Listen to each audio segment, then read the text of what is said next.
Sure. So we utilize MRC volunteers every day in public health and at VDH, not just in emergencies. So our core volunteers are the staffing augmentation to the Virginia Department of Health. We use volunteers to do contact tracing and epi outbreak investigation and monitoring for any type of communicable disease. May it be Ebola up in Northern Virginia, measles, fungal meningitis, TB.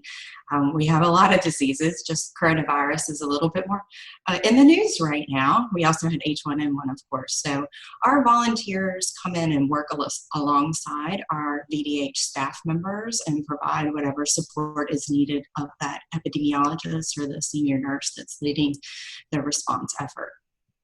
And Lex is going to ask you some probably follow-up number questions based on this interview, but would you say that you have many volunteers who are specifically supporting contact tracing right now? Is that a focus? It is a focus, so I can share with you that we do have a statewide Eastern Shore contact tracing team.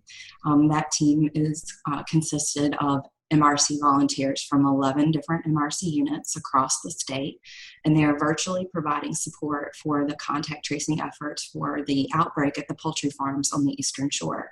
That team consists of 140 MRC volunteers, and many of them are Spanish interpreters, so that is needed for that specific community, and we're glad that we can utilize and involve community members even across the state to be able to help a health district in a very rural area.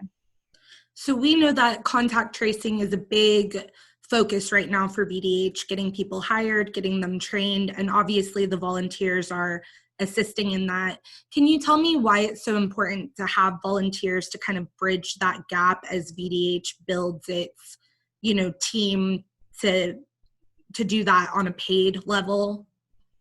Sure. So we are also offering the employment opportunity to our MRC volunteers that have been contact tracers before, of course, because they've been working for many months. Our outbreaks happen suddenly, and it is really difficult for us to quickly onboard someone through regular HR processes to provide support.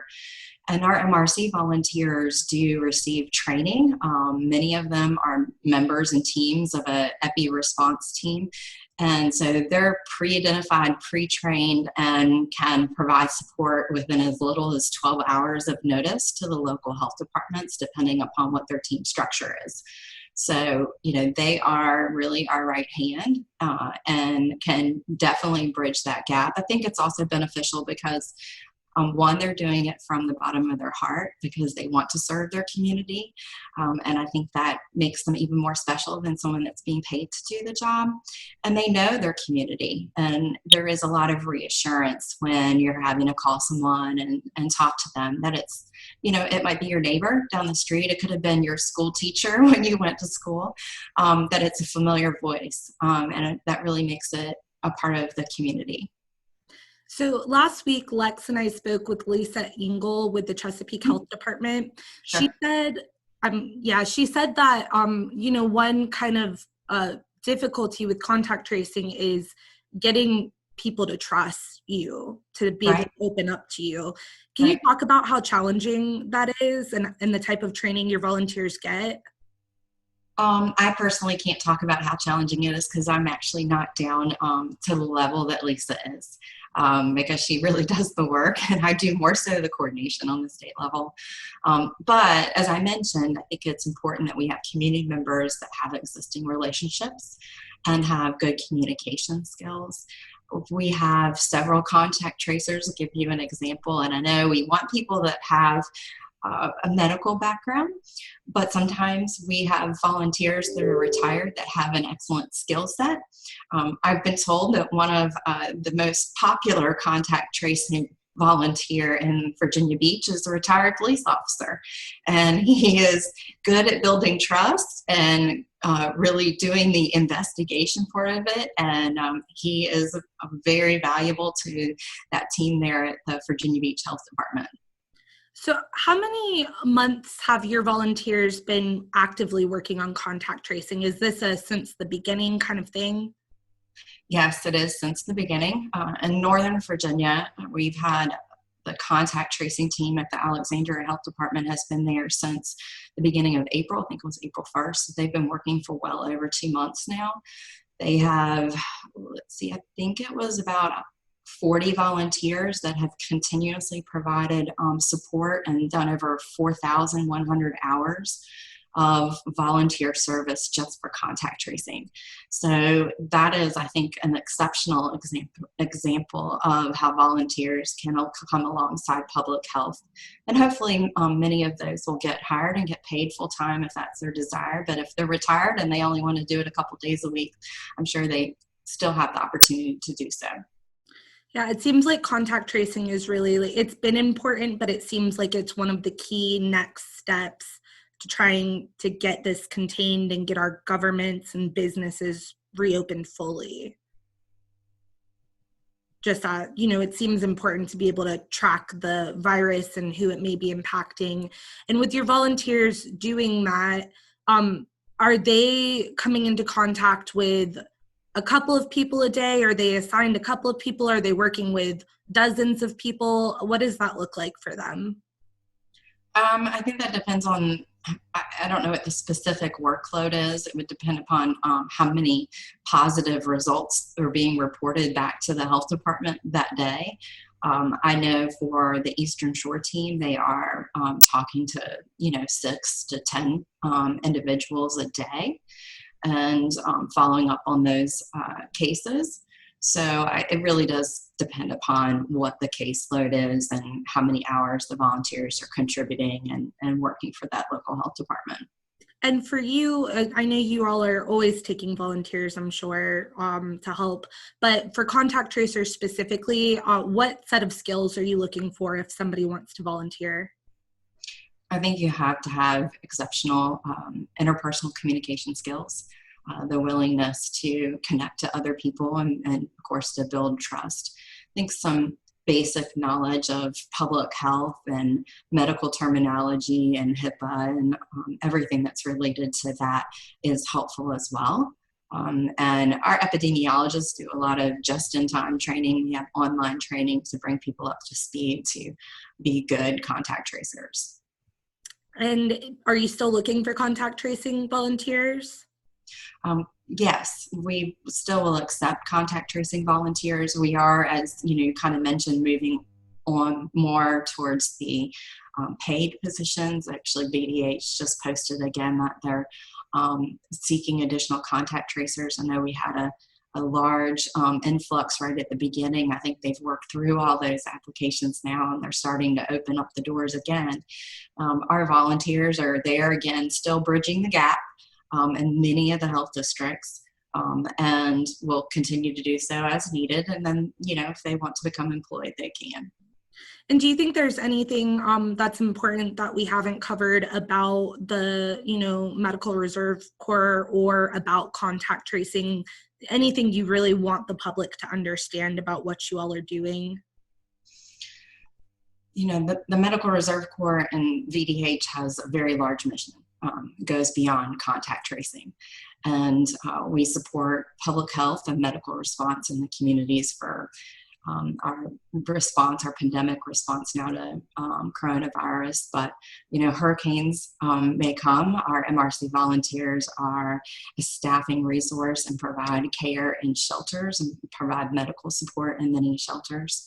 So this is one emergency, but we support many emergencies and we support many daily public health activities that we have in the local health departments. If it's the WIC clinic, if it's doing outreach on, opioid epidemic and teaching Revive training, our volunteers are very engaged. I think what's notable is that they step up in times of need. During this response, we had started out with about 10,000 volunteers, and today we have over 18,000 volunteers. So it's wonderful that we've had so many people step up to serve the communities. And, in Hampton Roads, we've seen that we do have a great heart for service. After the shooting last May in Virginia Beach, we had a group of over 80 mental health professionals join a VB Strong mental health response team, and they provided an invaluable service to the City of Virginia Beach employees after that tragic event. And they did some exceptional work, and they were, the heart of the community, helping the community to heal. And I think that's the value of a volunteer, is they really have the heart and they really care about the community. And being an MRC volunteer is just giving someone the pathway to be able to improve the health of their community and share their resources, knowledge, and time. That's really wonderful. I know a volunteer in Virginia Beach. Oh, great. Yeah, she thinks it's great. She's got some basic level knowledge of medical and public health, just because she's currently going to school too. Oh, yeah. It's a great opportunity for students. I think it's a great opportunity for students because they can volunteer where they live and where they're going to school. So we often transfer volunteers from one health department to the other. So if they're home is Fairfax and they go to EVMS, then we'll move them back and forth. So it provides them a good picture of public health in different areas of the state, because public health in one health department is not like public health in another health department. Yeah, we're really seeing that with coronavirus, seeing some of the rural areas like the Eastern Shore and the different impacts and needs that those communities have. And I think it's great to hear that your volunteers are focusing so heavily on the Eastern Shore, considering it is such a hard hit area for this outbreak. Yeah, and we have volunteers across the state that are also supporting long-term care facilities. So we've actually have nurses and support volunteers that have stepped up and willingly provided medical care to residents at long-term care facilities at a time when the staff there at the long-term care facility was having a critical shortage. So my quote is, never underestimate the willingness of a volunteer. And I think their willingness to do that is just really shows the heart of their desire to help the community. It's interesting that you bring that up, and you may be hearing from me again in a couple of weeks, because I'm sure, as you know, the nursing home data for the COVID-19 impact has been released, and I've been doing some analysis of it. I've got an interview with, I believe, Sarah Leinberg at and she only has 15 minutes, so I'm going to try to get my biggest questions done there. But that's data that our community has been eagerly, awaiting. Yeah, I mean, it's just such a tough situation, really tough. And the workforce shortage that even existed before COVID-19 has just been compounded. And that really has been one of the biggest challenges. We are, now with the CMS opening guidance and the constant retesting, we actually have MRC volunteers that are providing testing in long-term care facilities, and we have MRC volunteers that have helped distribute PPE and also provide fit testing for long-term care facility staff. So they provide the PPE, and they make sure that the masks that they have, the N95s, fit the person properly. So it takes a whole community approach. We see the contact tracing at this level, but there's a lot of different facets of this response that I think a lot of people aren't aware of. And the long-term care facility is just a really difficult situation.